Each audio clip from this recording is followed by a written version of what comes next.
Hey, welcome back to Vex Comics. If you're just joining me, last episode I talked about the different continuities and ran through a quick and kind of dirty version of the DC timeline from the 1940s until around 2020.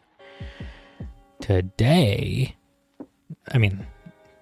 last week I did say that we were going to cover the dark multiverse, but as I was kind of preparing for this one and getting my info straight and all that stuff, I ended up with kind of a whole different episode in between.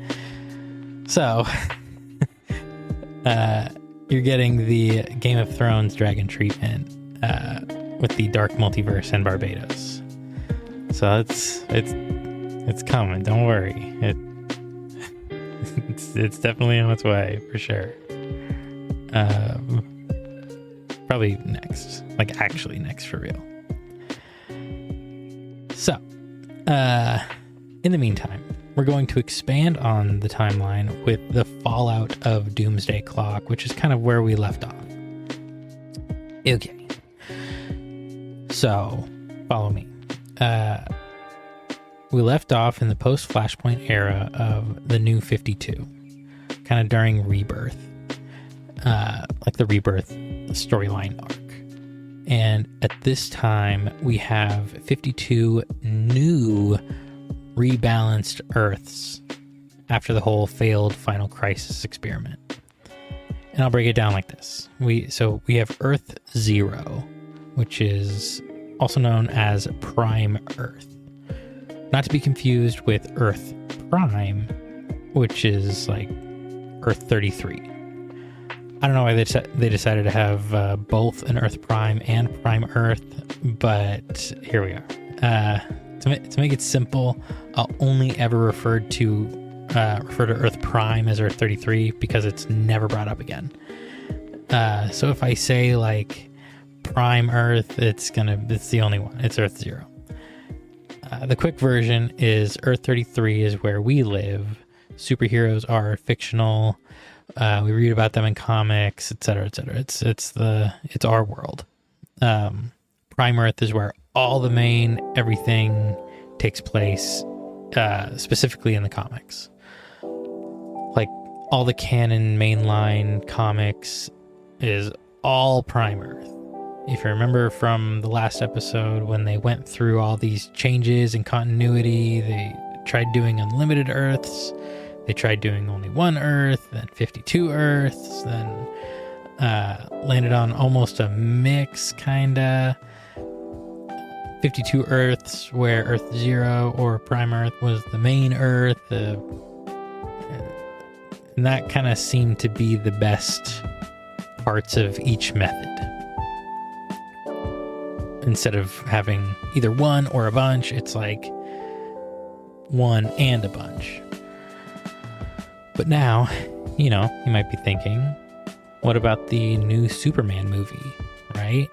If DC is saying that the new Superman movie is the whole official the new official Superman, how can there be a current Superman comic where he's doing different things? Which is where we kind of reintroduce the Omniverse. And in this Omniverse, we have to differentiate between the current new DCU by James Gunn, which is the Superman movie, and the current DC Comics universe. Both exist simultaneously in totally separate, corners of the library. And the library is the Omniverse. And that they would never cross over unless they did some crazy massive super final crisis for real event. But it would be they're not going to do that.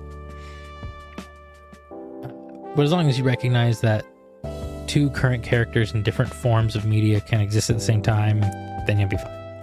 That's all you really need to know.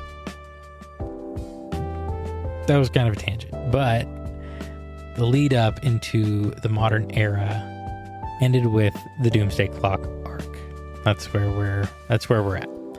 which was actually the Doomsday Clock arc was a sequel to Watchmen.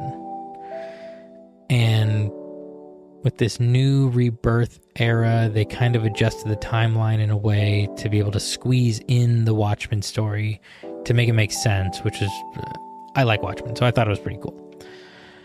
While at the same time answering a lot of questions about why all these characters lost about 10 years of history during all these changes that they had been making, because they did kind of lose about 10 years by fucking up the releases and doing these giant scale events that it made a lot of stuff not make sense. So they kind of fucked that up. But doing Doomsday Clock kind of put a little band-aid, like a timeline band-aid, on all of it, because it explained it. So now I'm going to get into the end of Doomsday Clock, so if you don't want it spoiled, then this is your warning. But at the end of it, we learn that Dr. Manhattan has been observing the post-Flashpoint universe and subtly manipulating it because he was fascinated by its ability to adapt. The way the universe was able to reboot, like hard and soft reboots, as well as Superman, who in like every iteration consistently remained like a symbol of hope. He even admits to causing the car crash that kills Superman's Earth parents in the New 52 to test him, just to see if he would still push through and remain a symbol of hope, which he did. It's kind of fucked up, but so now Dr. Manhattan is kind of like fully omniscient. Like, to anyone living on any of the 52 Earths, they would pretty much see him as God. He knows the past before their universe existed. He knows the future and what they'll do, and he can interact with the universe the same way you could like interact with the dollhouse. Just kind of like full control over everything. And his attention is kind of drawn to this future where he sees Superman attack him. And at the moment of impact, Dr. Manhattan sees nothing for the very first time ever.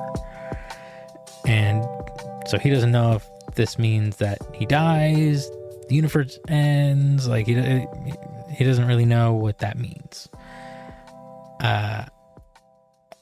But to like a being where everything past, present, and future is known beyond an anatomical level, something that he doesn't know ends up being the only thing that would seem to have any actual value, because he can do anything, and this is the only thing he doesn't have any real control over.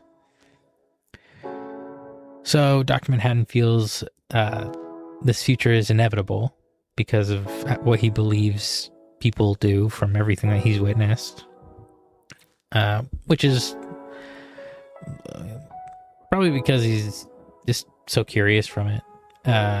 Also, like, even if it wasn't inevitable, it's like taking center stage because it's the only thing unknown to him. So he's putting more attention into it, and so he does kind of want to see it, you know? So he does everything to lead the present into this future, no matter how destructive it ends up being, and being the omniscient being that he is, he ends up kind of detached from reality and saw people as like an ultimately selfish species, where this future of destruction was just inevitable. Like, people are always gonna destroy each other, and this is just what's gonna happen. And he can see the path that gets from now to then. But when the time came for Superman to attack, he assumed Superman would just like straight up attack him. Why wouldn't he? And end the universe as Dr. Manhattan knew it, because to Manhattan, he had erased Superman's marriage to Lois Lane. He killed Superman's Earth parents. He stole 10 years of history from the entire universe. I mean, he might have even destroyed Krypton, who knows? There was nothing else he could have done to Superman without depowering him so he could still be strong enough to attack him and end the universe. So he's like, surely he will come after me just out of vengeance even. Like, why wouldn't he? But instead of this selfish vengeance attack, he let it go to turn around and save all the people on the Earth from all the other destruction happening, which was the only thing that Dr. Manhattan hadn't seen in the future. He was like, there was just absolutely no way that could have happened, and so it wasn't even a possibility. And he like truly proved that Superman is the symbol of hope, like in Manhattan's eyes, enough to make him reverse all the changes he made in the universe and not tempt people with violence and selfishness anymore. It was even revealed that he had hidden the rest of the universes outside of the 52 from everyone, like cosmic beings, any possible force, even the readers from Earth 33, just like you and me. He was powerful enough to hide every world that was number 53 and higher from everybody, because he saw that these 52 were the only stable ones, which, like, saying all of that was a pretty big bomb for him to drop. And like finding out that there was actually more than 52 Earths this whole time, and that it was like actually infinite Earths. But unveiling the true scope of the multiverse to not only the inhabitants of all of these Earths, but to the cosmic entities and evil beings in higher dimensions, caused a few unintended consequences to our precious known 52 Earths. This is where we get introduced to a few new players. Some new fighters enter the ring. First, we have Pariah, who's a character like originally from the very first Crisis, and he was basically cursed to watch the destruction of every universe. He had ultimately released the Anti-Monitor, who caused the first Crisis, by opening a portal to the antimatter universe and waking the Anti-Monitor. It's gonna be tough. Anti-Monitor, antimatter. I'm doing my best. Not to mix it up, but so the Anti-Monitor then started consuming realities like all the Golden Arc or Golden Age comics and like all those universes, because they were kind of, DC was done with those stories, and this was their way of like ending it. And so the Anti-Monitor he devours positive matter universes, like anything in the 52, like the new 52. So any world that we know of is in the positive matter universe. And so this dude opened up a portal just to like see it. Like not even on purpose. Like he didn't do this on purpose. He didn't intend on waking up the Anti-Monitor and destroying all these realities. He just wanted to look into the antimatter universe because he believed it existed. I don't even think he knew that there was an Anti-Monitor. And the way that the Anti-Monitor saw it, because Pariah woke him up, he wanted Pariah to witness the full scope of the destruction that he caused, because it was a massive scale. Like when the Anti-Monitor came out and was just like dissolving like the first 1940s Superman universe, and then it was just like gone permanently. And he did that all the way up until every story between then and like 1985, because that's where they were kind of cutting everything off. They're doing a hard reset. And he ended up kind of dragging him into the antimatter universe, where he would eventually be made like invulnerable, like Pariah was invulnerable, and he would appear like his kind of like curse was that he had to appear on an Earth just before it was annihilated, and was forced to watch everyone and everything die for every single universe until the end of time. It's like, it's a pretty crazy punishment. And so he's just doing that. So our next challenger is called the Great Darkness, who is an ancient primordial evil predating the multiverse itself. It's basically the energy force that creates nihilism and destruction. And outside of the monitors and things like that, it's one of our first looks into the like existing forces beyond the multiverse that exist through and outside all continuities as just like general energy beings. Almost like the Great Darkness is just a primal void, just the absence of anything, like a giant like cloud of void. No sound, no existence, no light.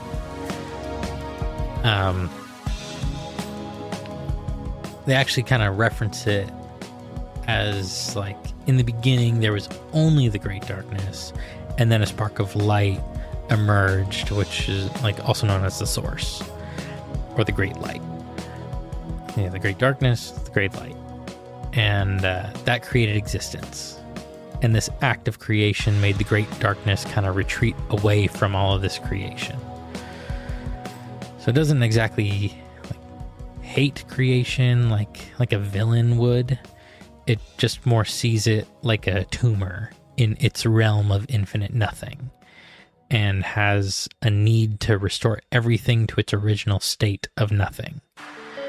So it's like it wants to like passively and naturally remove the tumor. And so it's not like actively doing it, but it's tricky. But it can't just swallow all of creation or the Great Light, because it's not like an active predator, and generally only looks to exploit weaknesses. So as the Great Light uses creation to expand and grow, the Great Darkness also expands and grows in a constant like push and pull for balance. Like if they were both liquid, and it goes like it always goes with the path of least resistance, but it'll just like keep coming no matter what. But if there's like a block in it, it just will keep eroding the rock that's there until it makes its way through in millions and billions of years. And just as easily as the Great Darkness can expand into the infinite nothing, it also expands into creation to cause entropy. So like little kind of cracks break in this river of the Great Darkness, and just from it constantly existing and being there. And it kind of like makes things lean towards disorder and chaos and destruction, to like uncreate things. And we actually even learned that the Great Darkness is the ultimate hand behind all the different crises in like an attempt to destroy creation. Like that's the purpose of all of the different crises. It's often shown as like a whispering void, empowering villains to drive them to destroy reality. like the Anti-Monitor. When Pariah opened the portal to the antimatter universe, the Great Darkness exploited the Anti-Monitor's destructive tendencies and led him through the portal. Or like, otherwise the Anti-Monitor probably wouldn't have known where the portal really is, or it's just like he kind of showed him the way. Didn't do it, but causes other things to kind of lead it down that path. So fast forward to Pariah's cursed life as an invulnerable being. The Great Darkness actually sensed his profound despair and trauma from witnessing so much death and destruction, and saw him as like a perfect vessel for like his whole deal. Like, I mean, anytime you can manipulate an invulnerable being to do your bidding is a pretty big win for anyone in DC. And at this point, Pariah was pretty much broken. He was the cause of cosmic genocide, and he knew it was his fault, and he would have to live with it forever, just like constantly seeing more broken universes die along with everyone living in it, and be sent there just early enough to really like see it start. This was rough. So the Great Darkness convinced Pariah that the current multiverse was fundamentally flawed.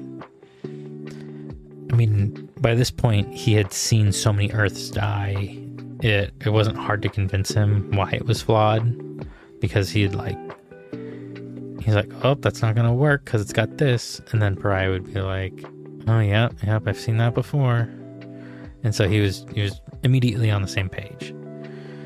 But then the Great Darkness kind of explained that if this multiverse were destroyed, that a new, perfect, and truly infinite multiverse would rise from its ashes, and he'd never have to watch a universe die again, because like creation in this new multiverse would be truly pure. Like suffering would end, and because like all these other multiverses were kind of created as like a fix to something, where this would be like a full end and a new starting from perfect pieces. And to Pariah, this was like the only escape for him. Like it's the only thing he's got. So it didn't take much convincing.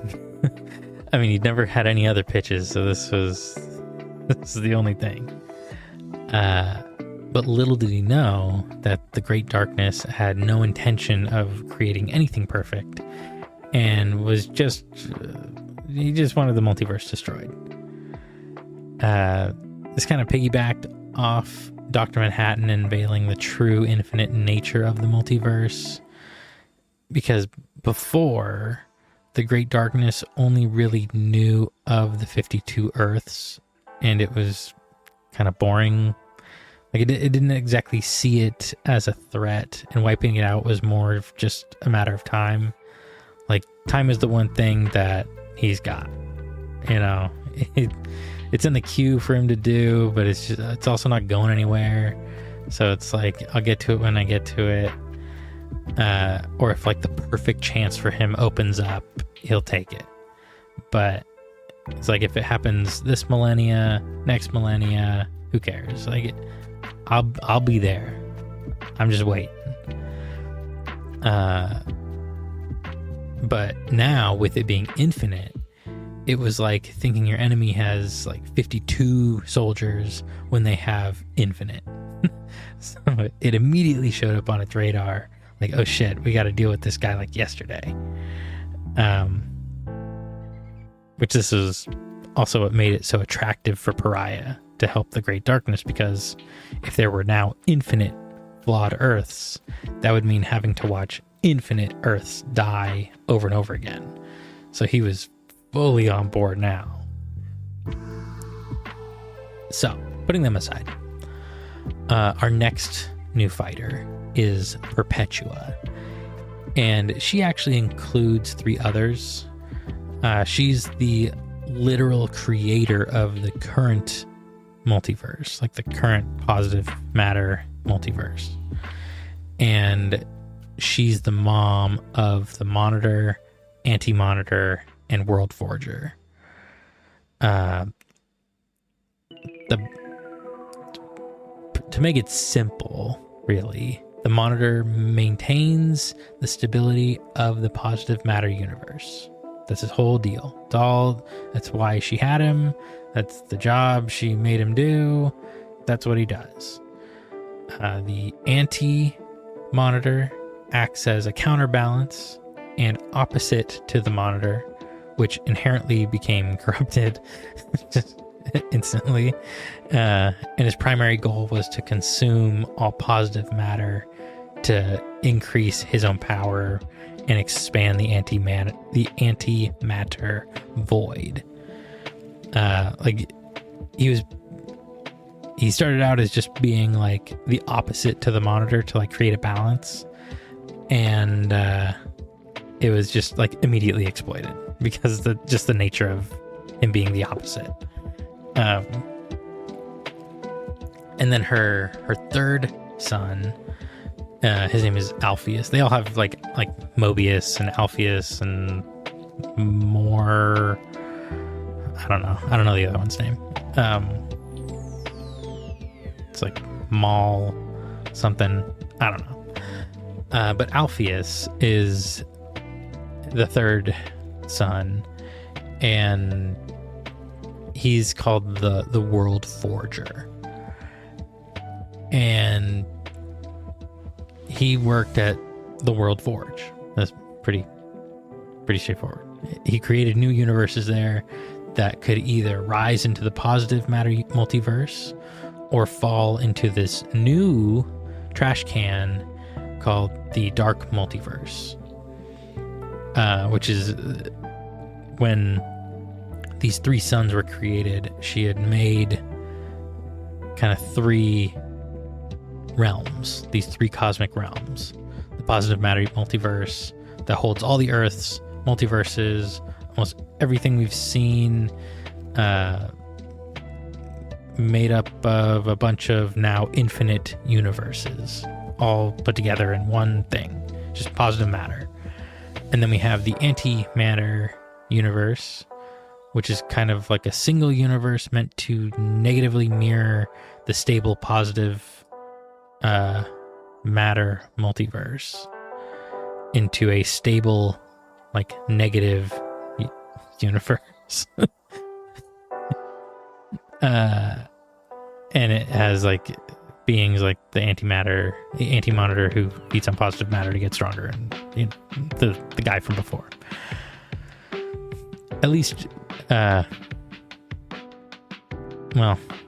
finally, we have the new dark multiverse, which acts as the trash can for the positive matter multiverse. If a universe is created by the World Forger, and he kind of tests it out, and he's looking at it looks okay and looks stable enough with the changes that he's made, it goes up into the positive matter universe, and then everybody's happy. And if he looks at it and it's fucked up and isn't stable with the changes that he made, he throws it in the trash, like just inherently flawed or just unstable in general, or like it's just the Earth is going to end, or just whatever might happen, like heat death and anything. And so it's sent to the trash to be destroyed.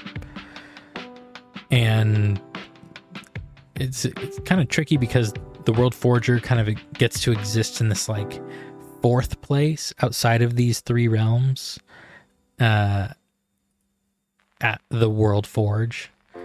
And he basically tries to make the best universe he can by starting with Prime Earth as a template and tweaking little things to see if he can make it better. Like if it is stable and ends up in the positive matter universe, its alternate antimatter mirror stable universe is also created to balance it out. Or it gets trashed, obviously. And he gets to have like full access to all these realms. The World Forger does. And I always kind of imagined it like the afterlife system in Dragon Ball Z. Like the World Forge is King Yema's office, and like Goku having to travel along Snake Way. The World Forger receives raw cosmic material and hope spheres, conflicts, and everything like that. And all those are like Goku. And he judges them to determine if they go in the good door or the bad door. And in this like larger than life office, because he's like a cosmic being still. Plus it's kind of silly for me like to think of the World Forge being like in an office setting where like making universes is kind of like the trivial office work. So it kind of, I don't know, I like it. Anyways, back to Perpetua. She comes from the greater omniverse and is known as a super celestial, or like a race of cosmic being called the Hands, referring to the hands of the Source, which the Source is like the Great Light or God, or however you want to envision it. The opposite of the Great Darkness and the like driving energy of creation. And Perpetua was sent by the Source to create new multiverses throughout the void. And like that was her job. And that's why she made her sons to like help her with her job. And the point of these hands, like the standard life cycle, is that they're created by the Source. They create and then sacrifice themselves to become part of their very creation, and like infusing their positive energies within it to like help it sustainably create more. And this is generally what happens every time, which is why we don't ever hear about them, because it's pretty straightforward. The reason that Perpetua isn't straightforward is that she went rogue. She refused to die for her creation and saw that the current creation process was inefficient. And instead of creating universes solely from positive energies, she tapped into like hidden forces that she wasn't allowed to use to create a powerful weapon that was strong enough to challenge her own superiors, like the Source. She was given like a couple specific tools to create with, but she could see like a dozen other tools on the shelf that she wasn't allowed to use, and figured she could just make even better things if she could use all the tools. Which is like exactly where her three sons came from. Thinking she could get them to basically run like a factory, endlessly churning out worlds into like in a randomizer, to the point that they endlessly gave her more and more power to her weapon, and it was only a matter of time for it to happen, you know. But then two of her sons, the Monitor and the World Forger, learned about this plan because it was kind of like using the Anti-Monitor as like a super weapon that she was going to use to kill the God. It's not good. Probably don't do that. And that's why like the Anti-Monitor was like immediately corrupted, because it was intentionally made that way. And so the Monitor and the World Forger, who were just like doing their job. There's good guys doing their job, making stuff, protecting things, making it stable, and making sure stuff is running good. They learned about this, about the plan to attack the Source, and they were like, whoa, you can't do that. That's God. You can't do that. And so they went to the Source Cops, or the judges of the Source. who basically enforced cosmic law. And they told the judges about Perpetua's plan, and the judges were like, oh, can't do that. So they intervened, hit her with resisting arrest, and locked her up within the source wall, which was kind of created for this. And it's like an endless cosmic barrier between the realms of existence and the source. It's just like a big barrier in between all, like, the energy of creation and the things being created, so that they can't interact. I like to envision it as like sticky fly paper, but it's like an ocean of it, like as far as you can see.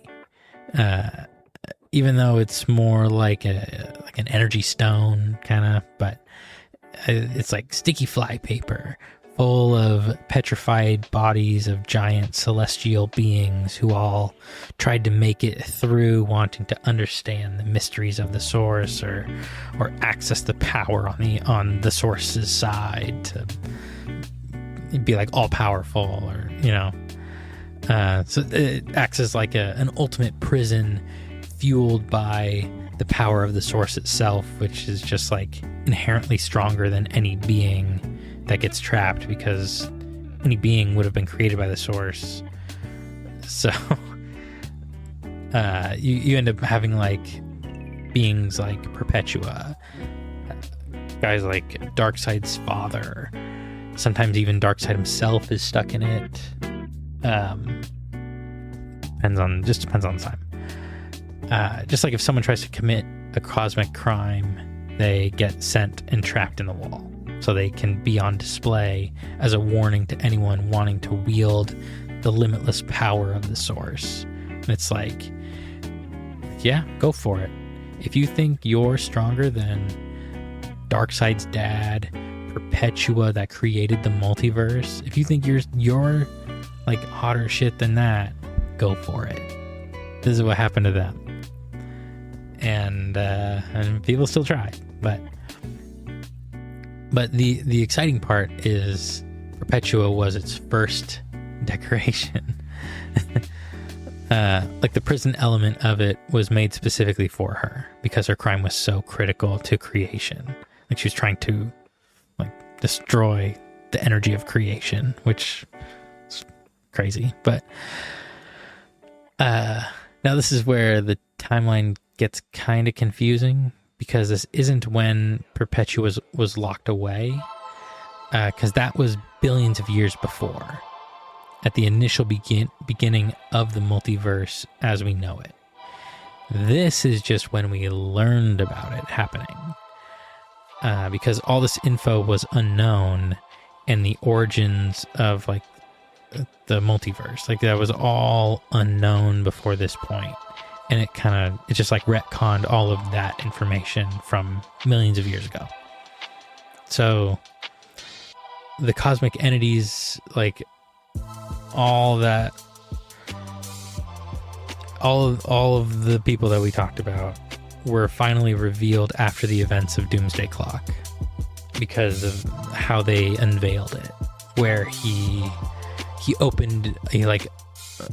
showed the whole infinite universes thing to everybody, including cosmic beings. So now we get to learn about the cosmic beings. This ultimately became relevant because inadvertently, by expanding the multiverse by this full cosmic awakening, by reintroducing the infinite universes, there was a sudden massive influx of creation, which created a gigantic strain on the source wall for the first time in all of creation. Because if you if you reveal to the source wall, like, hey, there's actually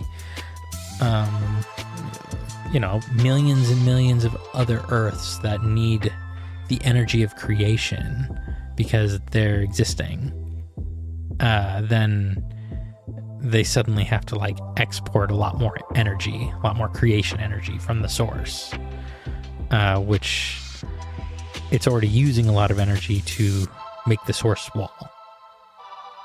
And I guess there's a finite amount. I don't know how they do it, but whatever they had to do, that amount of creation put a strain on the wall, like a huge strain, which made it really dicey for the prison. Because if you take away some energy from the wall, then maybe the wall isn't as good of a prison as it started out to be. But that's all the time we have for today, for this episode of Vex Comics on the Cosmic Forces. Next time, we will end up covering the Dark Multiverse and Barbados, because it kind of flows in pretty easily from here. So, I'll get that one kind of set up and ready to go. I've actually, for the first time, I do this all the time, but every time I've done this, I haven't done it. But I've pre-scheduled out probably a good 20 episodes to come out weekly on Monday mornings. And every time I do this, I never end up doing the episode. So it's just like this one. Like, this was supposed to be a Barbados and Dark Multiverse episode, and look what happened. So we'll see. We'll see how it goes. I've already got them kind of already ready to go. So there shouldn't be a lot of reason why it doesn't work. But we'll see. We'll see. I know at least the next one is for sure Barbados, because it's already done. So I already know that one is what it's going to be. And it flows into like the next one, which is the Dark Knights. And I'm kind of leading it through if you just like want a little sneak peek, because it's the end of the episode, so most people won't hear this part. But if you do, it's a little teaser, I guess. I'm going to kind of go from this point in the canon, like DC Comics canon from like 2020, and like ease into the more common, like, or more modern stuff. Like I'll go into the aftermath of Metal, which was the arc that we're about to start. And then the Year of the Villain, and then Death Metal, and then Infinite Frontier, Dark Crisis, Lazarus Planet, Night Terrors, the Titans Beast World, House of Brainiac, and then Absolute Power. And I'm going to sprinkle in some characters that would be relevant to those stories the week prior. So like for Lazarus Planet, the week before that, I'm putting out a Ra's al Ghul episode, because that's like his whole deal. Or just like Year of the Villain, I'm putting out Lex Luthor and Brainiac before that. And it just kind of make it to where know the people I'm talking about before I'm talking about them. Just seems better to do it. But other than that, that's really all we got for the Cosmic Forces today. So I will talk to you next time. Bye-bye.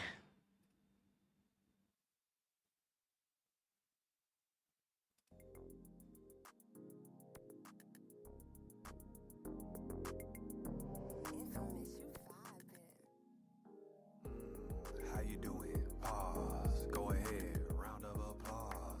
No, I ain't trying to get up in them drawers. I'm just checking in anytime that I call. Her name's the man. Well, guess I'm in the man. Want me on my knee? I get up, do the running man. Think I'm very nice. I flew her to Kazakhstan. Then the friends take her out like I'm Ferdinand. What's your FICO? Baby, let me get some credit. I was 21. Only swiping with the debit going through my phone. Yeah, she knew I got the message. Gotta keep the bubble present. I ain't never gonna send it. How you doing? Pause. Go ahead. Round of applause. No, I ain't trying to get up in them drawers. I'm just checking in anytime that I call. Drunk white girl, grab grabbing on me, that's a white claw. Wanna bring me to the function, meet the in-laws. Yellow mustard on me, everybody think it's Dijon. Harry Potter and this bitch, bibbidi bobbidi be gone. Jacking on a shorty, baby, what's poppin'? 40 tabs, that girl always shopping. Says she hate her ex, but she never tried to block him. Nicest place that she'd ever been, Red Robin. How you doing? Pause, go ahead, round of applause. No, I ain't tryna get up in them drawers, I'm just checking in anytime that I call. Asking where I'm at, girl, you got my location. Ain't too proud to beg, you can feel that temptation. Going down on me, that's an occasion. Work, cook, clean, got us feeling complacent. Carbonated booty, go ahead and make it pop. Like soccer, go ahead and make it flop. Baby pop lock, go ahead and make it drop. Take it off, take all that shit off but them Crocs. How you doing? Pause, go ahead, round of applause. No, I ain't tryna get up in them drawers, I'm just checking in anytime that I call.